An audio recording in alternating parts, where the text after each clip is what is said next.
El intendente Manuel Llamosas, junto al ministro de Ciencia y Tecnología del Gobierno de Córdoba, Pablo de Chiara, recorrieron los avances de obra del Polo Científico y Tecnológico. La construcción de este espacio potenciará la innovación en la región y se convertirá en el lugar donde se desarrollarán nuevos talentos y recursos humanos, aportando valor agregado y tecnología a los productos locales. Gobierno de Río Cuarto. La ciudad nos une. Servicio de enfermería a las 24 horas. Atención de pacientes en internación domiciliaria y ambulatorios. Amplia experiencia comprobada. Manejo de aparatología de pacientes críticos. Cuidados y medicación en general. Consultas al 3584 30 73 25. Licenciada en enfermería Adela Palma. Servicio de enfermería las 24 horas. Estás en 102.9 Gospel FM Gospel. GPS de Noticias, segunda edición. Seguinos en las redes sociales como GPS de Noticias, porque necesitamos estar informados. GPS de Noticias. GPS de Noticias se detiene en este segmento para compartir información específica. Una temática, 1000 preguntas y la persona idónea para responderlas. GPS de Noticias.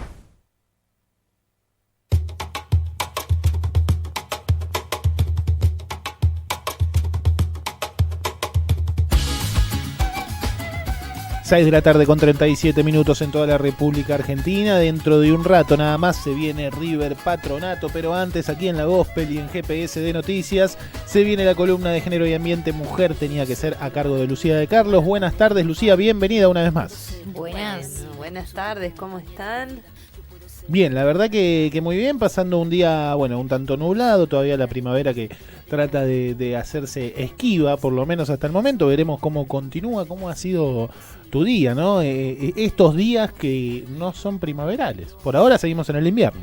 Y son complicados porque uno ya tiene ganas de como andar con menos ropa y no, tenés que seguir usando los sacos, las botas y ahora le tenés que agregar el paraguas, no sabes cuándo lavar, bueno. Es verdad, se complica. Pero bueno, acá estamos, traemos en cambio como para contrarrestar este día medio denso, una temática que para mí es muy linda, muy agradable, que tiene que ver con derechos de niños, niñas y adolescentes. Ayer fue el Día Nacional de los Derechos de estas personitas que son muy importantes, tanto en las vidas de cada una de las personas que pueden estar escuchando, sino también para las comunidades, ¿no? Y para pensarnos hacia futuro, y por lo tanto que merecen y tienen una especial protección dentro de nuestro sistema jurídico legal, y es así también a nivel internacional. Así que bueno, un día como ayer, pero del año 1990, se incorporó la Convención de los Derechos del Niño, en aquel momento se le decía así todavía, confeccionada por la ONU, ¿no? Por supuesto siempre por el concierto internacional de países, se incorporó en nuestra legislación y pasó a tener una raigambre nacional del mismo tenor que nuestra Constitución Nacional. Y desde allí en más, a partir de ese año 1990, se creó el Sistema Nacional de Protección de Derechos de Niños, Niñas y Adolescentes hasta llegar a ser tal como lo conocemos hoy en día, con sus fallas seguramente que tienen que ver con que las estructuras del Estado no siempre alcanzan en contextos de vulneración de derechos tan importantes, pero bueno, que ya por lo menos tiene un paraguas de contención para todos estos derechos que permiten que las infancias y adolescencias puedan crecer felices y desarrollarse plenamente. Así que bueno, muy contenta de venir a compartir estos derechos con ustedes y bueno, que si hay oyentes, niños y niñas y adolescentes puedan conocer un poquito más también sobre sus derechos. Bien, bueno, interesante la propuesta del día de hoy. Hablabas también de fallas, ¿no? Hay situaciones que no se pueden resolver. ¿Cuáles son las falencias que hay? Sí, por supuesto. Esta legislación trae un conjunto de derechos que son fundamentalísimos, por decirlo de alguna manera, que son los más importantes. Luego tenemos otro conjunto de derechos que se desprenden de aquellos o que vienen a complementarlos de alguna manera, que igualmente son muy importantes, pero bueno, que tienen que ser asegurados en segundo grado. Es decir, necesitamos primero resguardar el derecho a la vida y a la integridad de las infancias, para luego, por ejemplo, poder trabajar en el derecho de acceso a su educación, ¿no? Y a su vez también hay todo un sistema de medidas preventivas de distintos niveles para tomar en caso de que esos derechos de las infancias sean vulnerados. Esto se hace siempre a través de la justicia, por un lado, que en los casos más importantes va a estar generando ahí todo un monitoreo y viendo que se apliquen las medidas, pero los órganos de aplicación de estas leyes dependen de los poderes ejecutivos, ¿no? Estamos hablando, por ejemplo, aquí en Río Cuarto va a depender del Poder Ejecutivo Provincial y vamos a tener a la Subsecretaría de Niñez, Adolescencia y Familia y a la Secretaría de Niñez, Adolescencia y Familia también, llevando adelante medidas que luego van a ser controladas por el juez. En esa toma de medidas muchas veces los equipos técnicos son insuficientes, hay pocos recursos, tanto humanos como económicos, y hay a veces pocas posibilidades de contención. Pero aún así se lleva adelante un trabajo que requiere de mucha vocación de servicio, ¿no? y de mucho compromiso humano, en el cual se tratan de tomar las medidas lo más acertadas posibles. Siempre se va a tratar de resguardar, en el caso de niños y niñas y adolescentes que estén en grave riesgo, que estas medidas sean proporcionales, ¿no? Se va a intentar que sigan permaneciendo con sus familias, que estas familias se trabaje en su fortalecimiento para poder llevar adelante las crianzas, porque las crianzas no son individuales o de un solo grupo familiar, ¿no? Hay toda una red institucional que tiene que acompañar desde el Estado, la escuela y la comunidad toda en ese fortalecimiento. Si esto no funciona y se van agotando estas medidas, se buscarán familiares lo más cercanos posibles que puedan hacerse cargo. Y bueno, en los más críticos de los casos, estos niños no podrán permanecer con sus familias y tendrán que ir a familias de acogida, que también se trata que se vaya por el menor tiempo posible, y si las situaciones no se pueden revertir y sigue habiendo graves riesgos para su integridad psicofísica, se tomarán medidas definitivas recién ahí, ¿no? En ese eslabón final de la cadena.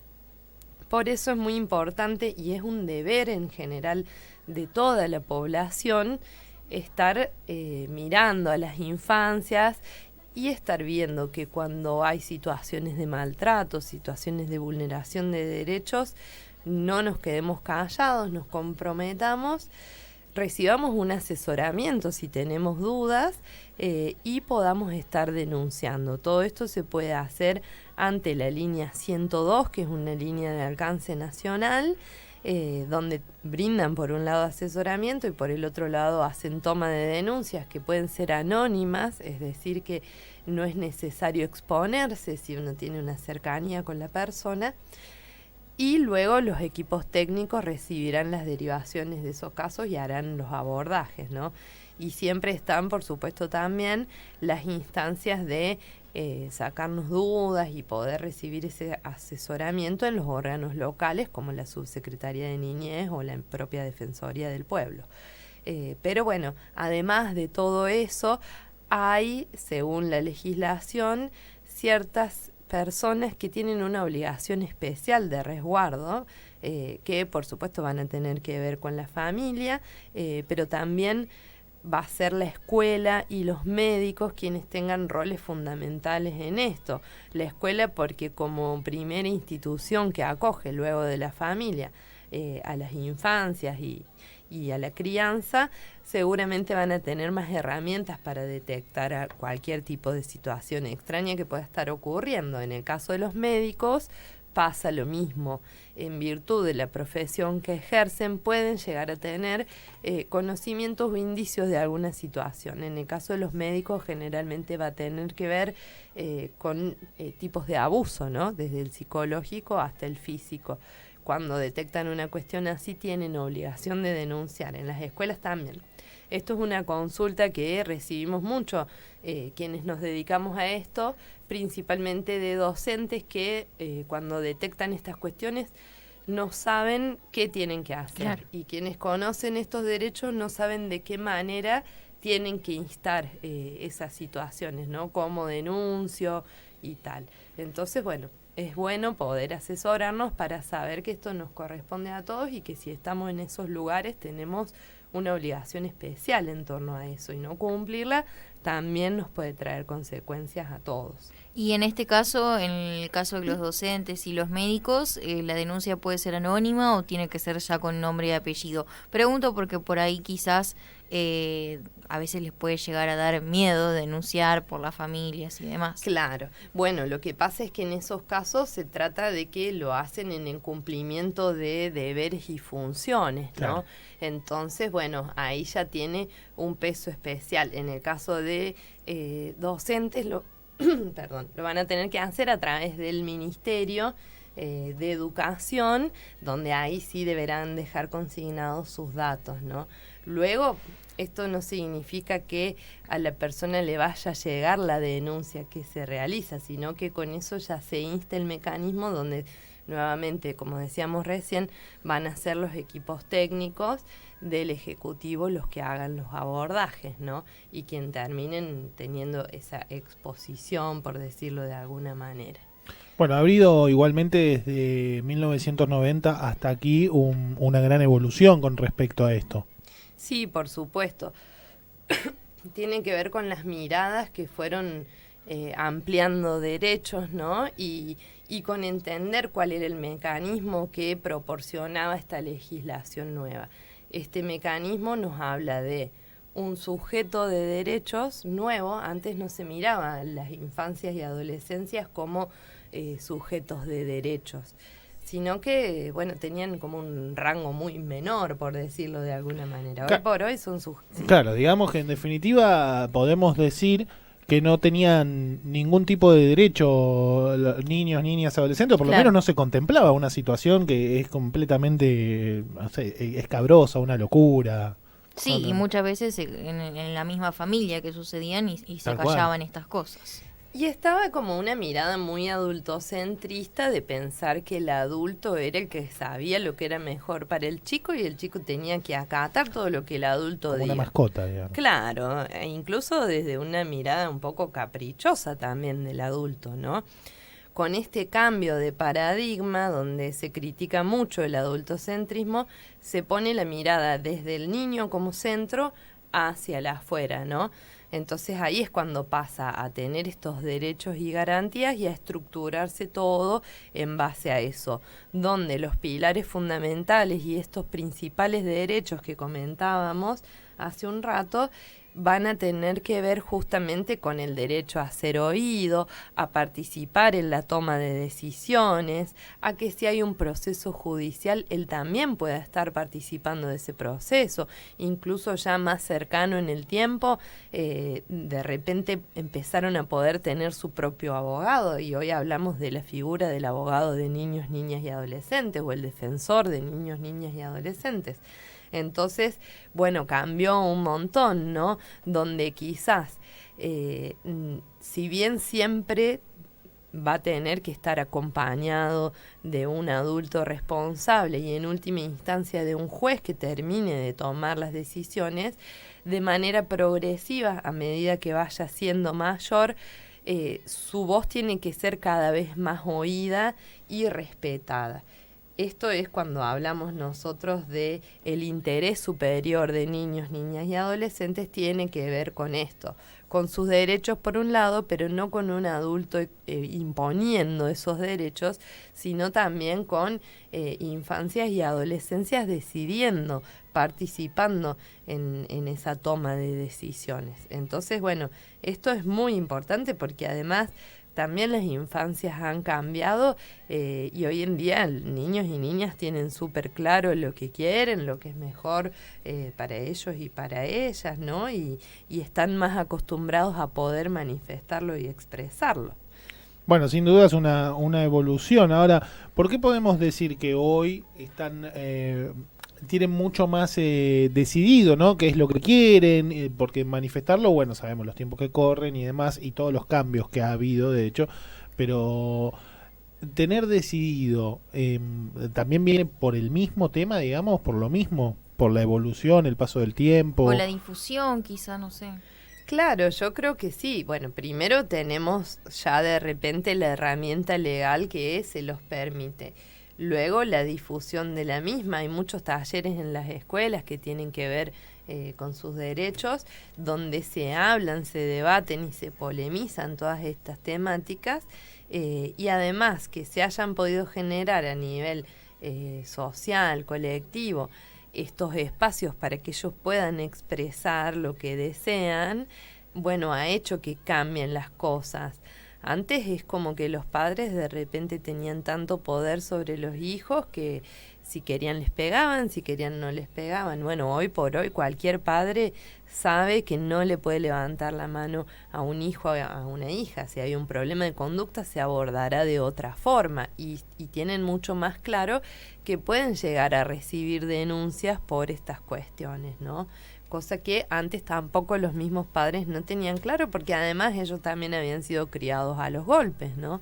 Entonces, bueno, cambian los paradigmas, avanzamos a sociedades más libres de violencia, donde hay en general una mayor participación y las infancias y las adolescencias no son la excepción en ese sentido, ¿no? Digamos que son los primeros que van a regir este cambio de paradigma cuando sean adultos mayores. Sí, de hecho yo tengo, trabajo como abogada con muchas cuestiones vinculadas a temas de familia, donde a veces estamos acostumbrados a ver a las mamás haciendo reclamos, pero de repente también empezamos a ver a los propios niños y niñas pidiendo cuestiones particulares que quieren que sean atendidas en instancias judiciales y donde también le señalan a las madres, bueno, ella es mi abogada, yo cualquier problema que tenga con vos lo voy a hablar con mi abogada, ¿no?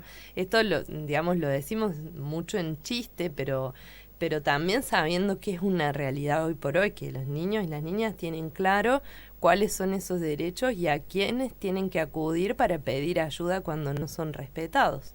Claro. Y en relación a las escuelas, Lucía, que decías que son la primera institución después de la familia, ¿notás que están realmente capacitadas y preparadas para tratar estos casos?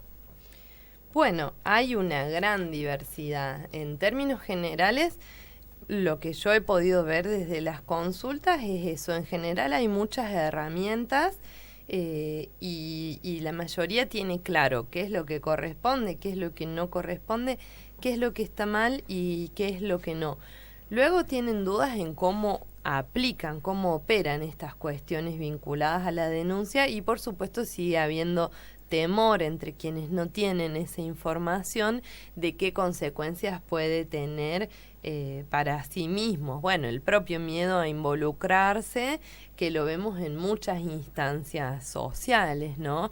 Pero que luego cuando ocurren los hechos y vemos situaciones tan graves como niños que mueren a causa de maltratos, por ejemplo, nos quedamos preguntándonos cómo nadie lo vio a tiempo, cómo nadie denunció. Bueno, todas las personas nos tenemos que involucrar. De todos modos, yo veo que en las escuelas, cuando se detectan esas cuestiones, se intenta buscar la forma de vehiculizar esas denuncias, recibir ayuda, capacitaciones y estar denunciando.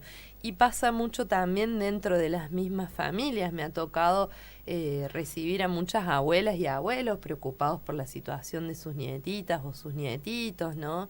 Y viendo, obviamente, con el dolor que puede producir tener que tomar alguna medida que un hijo pueda no estar de acuerdo, pero bueno, priorizando a las infancias, ¿no?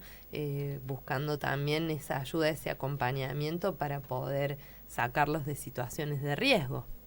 Bueno, importante todo este tema, por supuesto, algo que es para profundizarlo mucho, para ver cómo continúa esta evolución, un temor del que hablabas recién, un temor que siempre fue parte, pero que quizá con el tiempo cada vez es menos parte, tanto de las escuelas, de las instituciones, como de la propia gente, ¿no? Que se empieza a involucrar cada vez un poquito más y en definitiva hacer esto y llevarlo adelante por un mundo mejor, ¿no?